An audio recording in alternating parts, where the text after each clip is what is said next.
Hello students, in this video we're going to be talking about matrices, which is a way of recording information mathematically, and talk a little bit about what they are and how to do some basic operations with them. First off, we need to understand what a matrix is and how we can talk about it. This is a matrix. It's an array of numbers where we have things ordered in rows and columns. We name a matrix based on a letter, so we could call this matrix, I don't know, let's call this matrix A. And we tend to notate this in a couple of different ways if we're using typeset, like on a computer, because no one actually calls that typeset. I do this in bold. I could also do this by putting these brackets around here to indicate that that A represents a matrix. The second thing we need to know is that each of the numbers in here are called elements. And if I'm talking about a specific element, I can refer to that element by its row and column.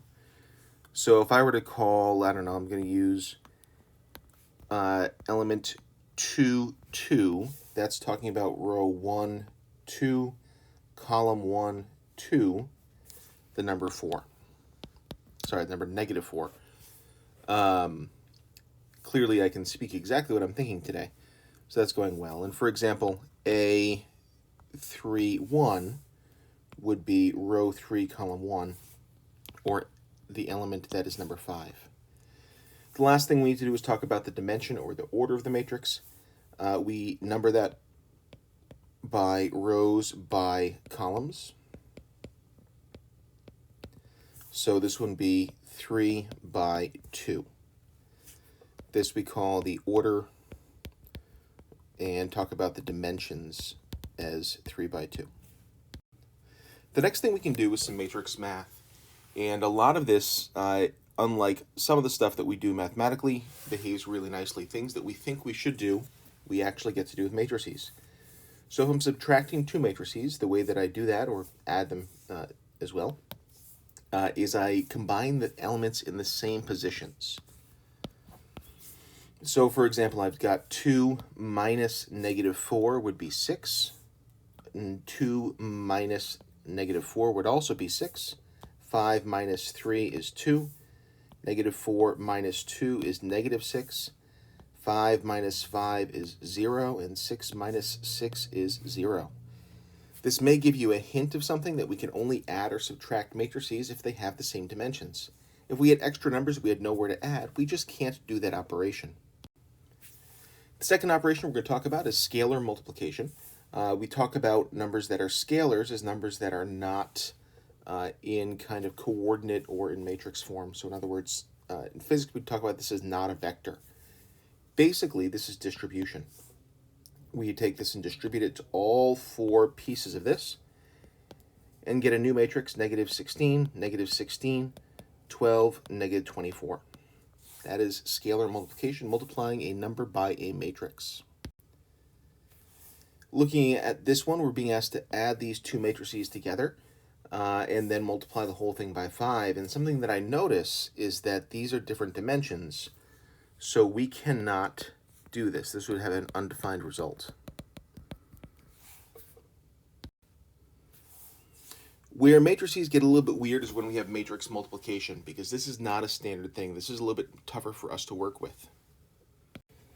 So when we're doing multiplication of matrices, we have to do a couple of things really carefully. The first is that we're always going to do row by column. And when we're multiplying these things, we're going to multiply again this row by like this column. We end up multiplying elements together in the order in which they appear and then add up the results. So for example, for this particular multiplication, we call this row 1 by column 1. We've got negative 6 times negative 4, because those are the first pieces, plus 6 times 6, because those are the second pieces. And when I do that, that's going to be 24 plus 36 would be 60. The last thing that we need to do is think about where these end up in a matrix. And for the nice thing about this is that whatever row and column we use, that's where that ends up. So if I'm thinking about this as a matrix, I don't know how big this is going to be yet, going to hold off on that thinking for just a minute. Row 1, column 1 is going to be 60. Okay, so now let's do like row 2, column 1. So row 2, column 1 is going to be -2 times -4 plus -6 times 6. So that's going to be +8 and -36. It would be -28. That's going to go in row 2, column 2, which is here.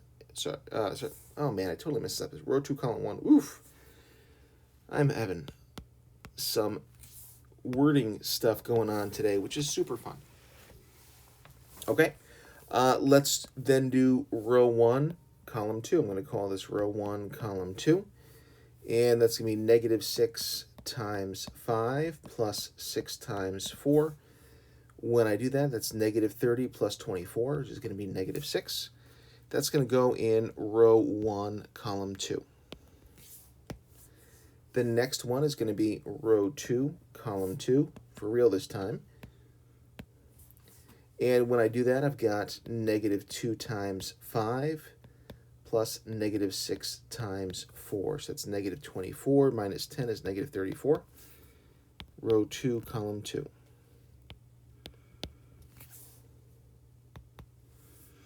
All right, then we're going to do row 1, column 3.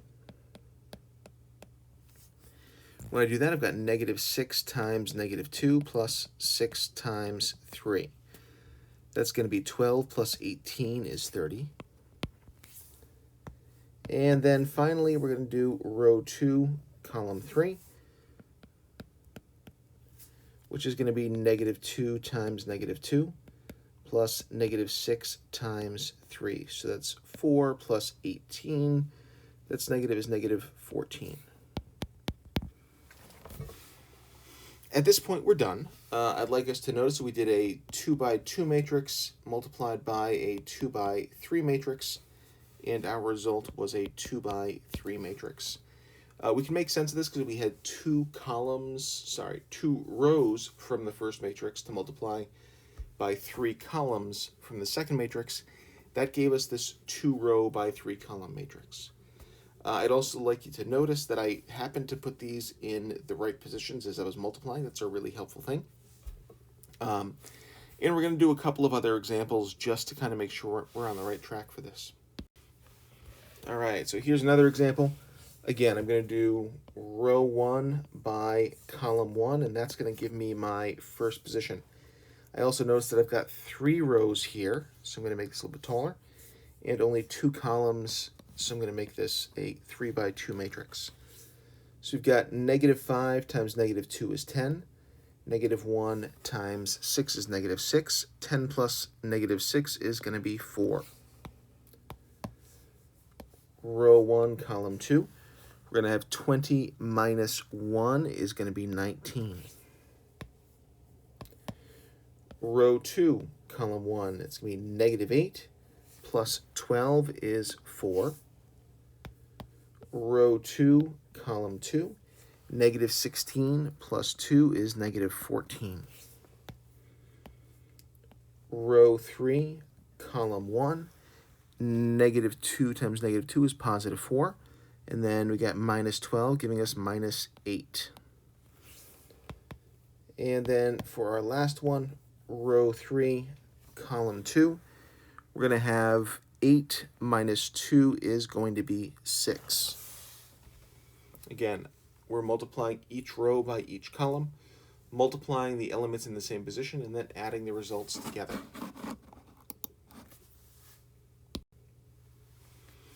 All right, here's another one. We've got 1 row here, and oh, I don't have enough pieces here. Here I'd need 4 different pieces to multiply together, and I'm only given 2. This would be an example of one that is undefined. So in order to multiply 2 matrices together, we have to be really careful about their dimensions. This would be a 1 by 4 matrix. This would be a 2 by 2 matrix. One of the tricks to multiplying is that these 2 middle numbers have to match. So the ones that we did a few minutes ago, both of them, one was a 2 by 3, and that was multiplied by a 2 by 2 on this side. That gives us that matching pair on the inside. The second one that we did was a 3 by 2 matrix multiplied by a 2 by 2 matrix. Again, we have a matching numbers on the inside. That's a good hint that these should line up. All right, so for the last part of this video, I want to talk about the commutative property, which we know in terms of algebra stuff. If we multiply two numbers together, the order that we multiply them does not matter. I want to see if that applies in terms of matrices. So I'm going to do two different multiplications, and all we've done is switch the order of these two and see if we get the same answer. So we've got 2 times 5 is 10. 4 times negative 5 is negative 20. That should give us negative 10 for our first element. Doing the same thing. We got 10 minus 12 is going to be 2. Then we're going to have second one going on there. We're going to have 5. And for our second one, we got 10 minus 3 would be 7. Okay, let's do the same thing. We've got 5 times 2 and 5 times 2. Both of those are 10. We get 20 as our first element. And immediately I can see that this is not the same. I'm just going to carry through with this multiplication just to make sure. 5 times 4 is 20 plus 5 times 1 is 25. Okay. Then we got negative 10 minus 6 is minus 16. Then we're going to have minus 20 minus 3 would be minus 23. We just discovered something that's really important as far as matrices go, that matrix multiplication is not commutative. That means that it is not necessarily true that if you multiply two matrices and then switch the order, you get the same results. We will have some examples where this is true, but unlike multiplying numbers where you have like 2 times 3 is the same as 3 times 2, in matrices that is not a property that exists. Again, sometimes it will work, but that is not a property that works all the time, which means that we can't use that as a property at all.